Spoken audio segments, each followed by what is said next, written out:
What's going on there, folks? Earthmaster here, jumping in on this Thursday evening, October 22nd, 2020 is the date today, 7:42 p.m. West Coast time.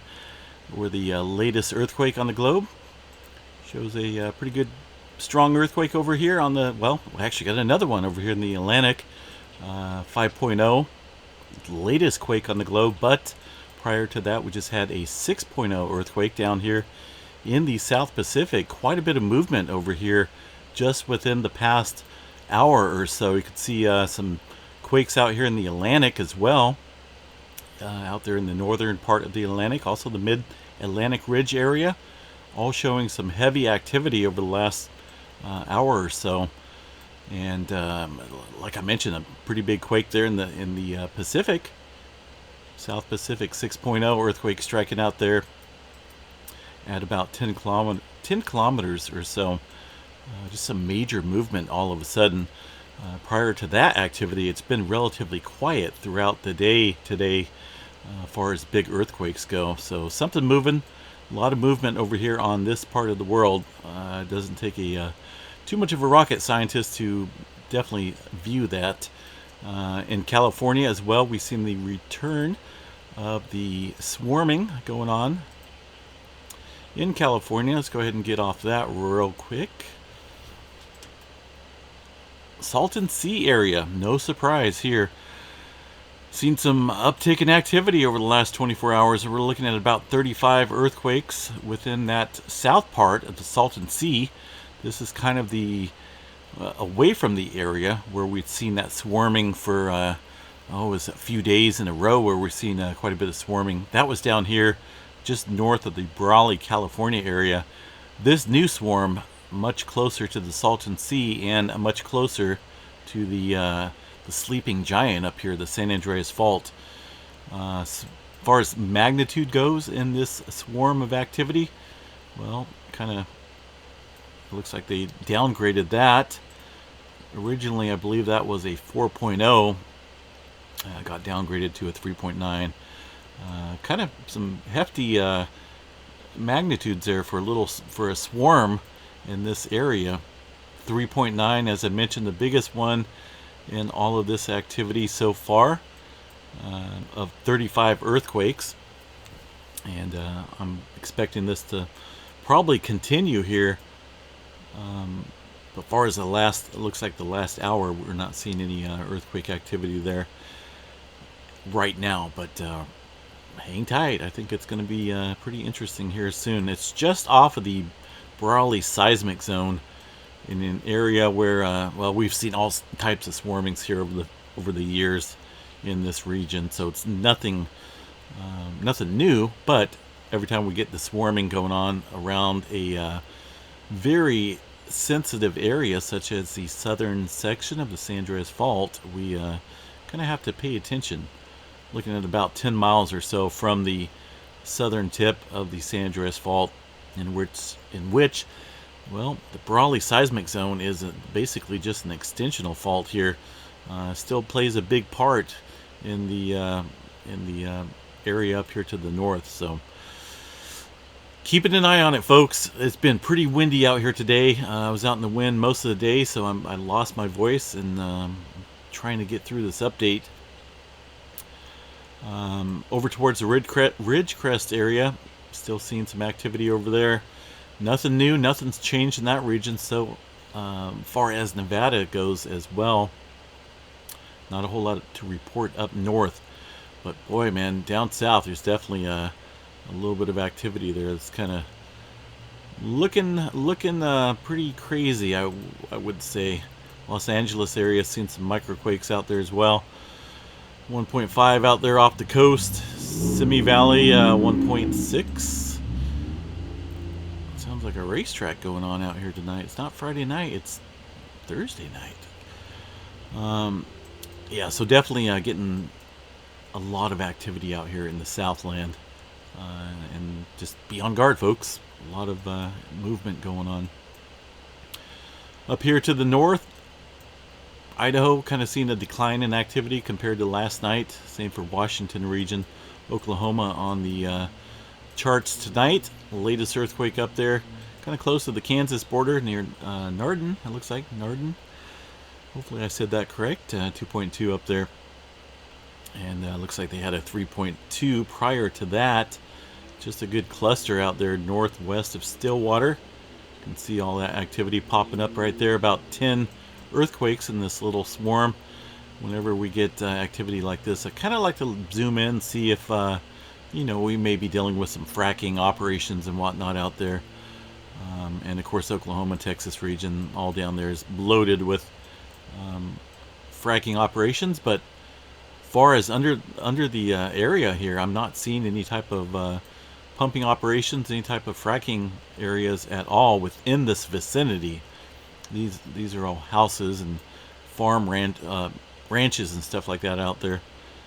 But far as this goes, kind of a just a little weird area, seeing the cluster of quakes up there. Let's go back to the not ocean view. There's no ocean out there in Oklahoma.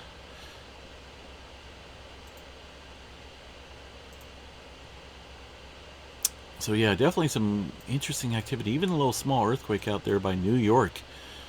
A little 2.2 popping off out there. 8.7 or 8.7 for the depth there of that earthquake. So yeah, looking at the wow, looks like they removed. Well, no, they still got 2 out here in the Atlantic. A little cluster of quakes out there. You can see 3 of them out there in the Mid-Atlantic area. 5.3 being the largest of those. And I said there's some activity up here to the north as well.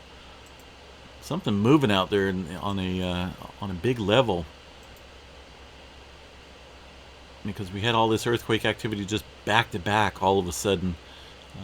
Starting with that 6.0 and then some activity here in the Atlantic area.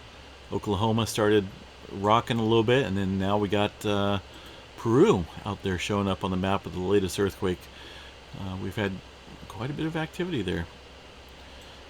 So I think something's definitely brewing out here along this section of the world. As far as the South America and North America plate goes out here, definitely some interesting activity popping off. Over there towards China, I don't know if we cover that last night. I think we may have. Unless that's a new one. 5.1 out there in the China area. Let's see what else. Some movement way up here. Way up here. Kind of near the Lancaster Sound, Barrow Strait area. 4.6 Canada region. With some interesting movement all around this part of the globe. Or the flat scale map, if you will.